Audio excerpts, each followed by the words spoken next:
I want to take a moment here. I'm going to get a little emotional here because, as you know, I'm a Michigan man.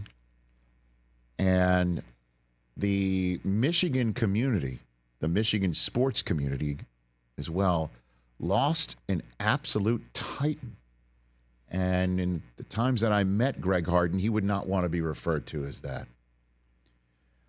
But Greg Harden died today after complications from a procedure earlier this week, and we're all stunned because he was larger than life, and he's had the biggest heart. And the fact that that heart's not beating anymore is stunning.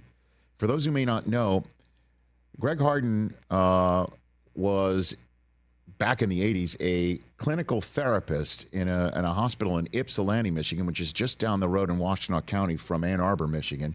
And somebody from the Michigan football program reached out to him to say, would you mind talking to the team, and talked about, like the scourge of alcohol and drugs. And he said no, because I'm not just going to do a just say no speech for 20 minutes and walk out the door. I want to make a more lasting impact. And somebody went back to Bo Schembechler and said the guy that we asked to help said no. And he's like, I want to meet this guy.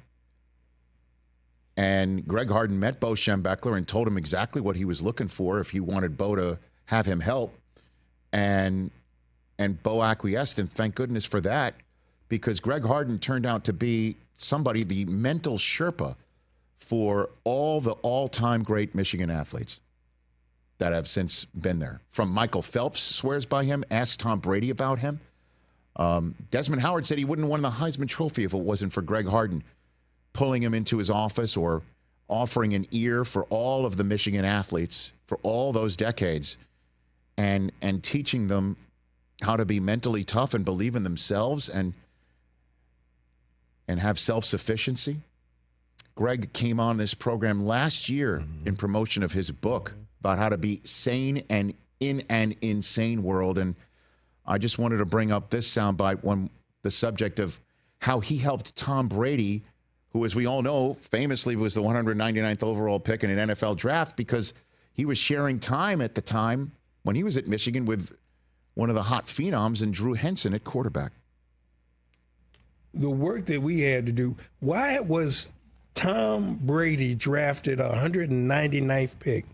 Well, if he's that good, why is he sharing the limelight with a freshman?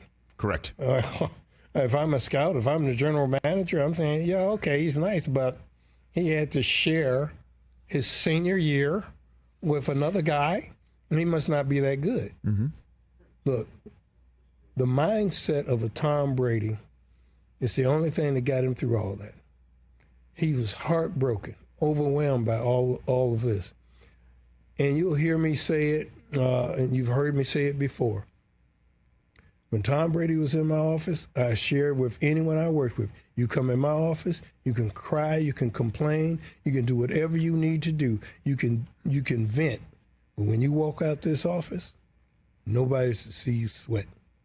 You're to walk in and you're to take charge and be in control of what you can control. You can't control how these coaches are making decisions. Mm-hmm.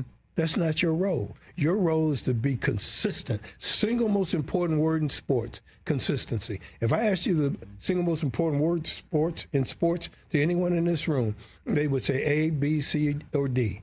But if they don't understand consistency, every word they come up with, we can put consistently win. Well, I consistently mean, boom, boom, boom. Brady is the king of consistency. It's just that he was consistent at the most insanely high level that we've maybe seen on a football field. And yes, I know I'm talking about Jerry Rice and Jim Brown here too, okay? I know. See, he's in that pantheon. He's placed himself in that pantheon.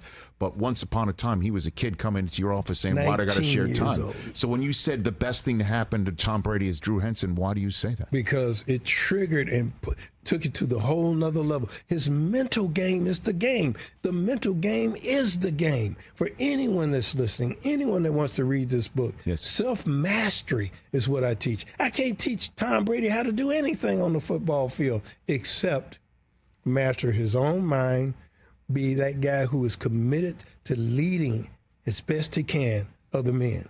You understand? Mm-hmm. And so he trained himself to be so disciplined that no matter what happened, no matter what the decision the coaches made, he was going to be steadfast in his quest to be the best.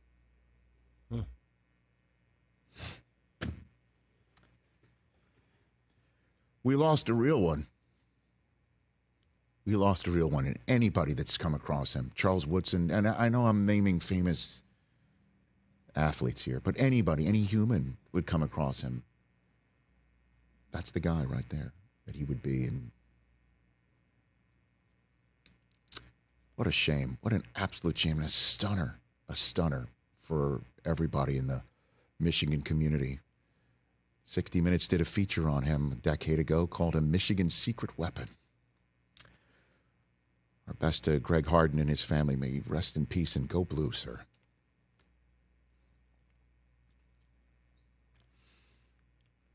Wow. Yeah, that's rough. He was great, right? I mean, He full was of great. life. He and was great. It was really fun and interesting conversation, man. And people were posting some of the quotes from his book. Talking with Brady Today? Yeah, today I saw a few. And those guys wouldn't have been who they ended up becoming if it wasn't for Greg Harden. I posted his that entire interview just now on Twitter, so people can go and check that out. Yeah, Jim Harbaugh, our neighbor across the way.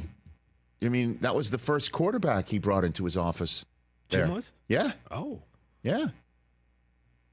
I just love this. Again, part of the story I was telling before is in that interview as well. Bo Schembechler was told by somebody, don't worry, coach, I'll get somebody for you to speak to the team on the subject matter that you consider is so important. Well, I got the perfect guy. Mm-hmm. They come back, and they're like, he said no. Bo was probably like, he said, what? I was like, what? And that's how Greg Harden got in, by standing for what he thought was best, and he wasn't just going to be a mouthpiece. Mm-hmm. He had to do something significant. Boy, did he ever. Boy, did he ever. And everybody in the Michigan community today is just gutted, just sending texts to each other and sending wishes. Again, rest in peace, Greg Harden.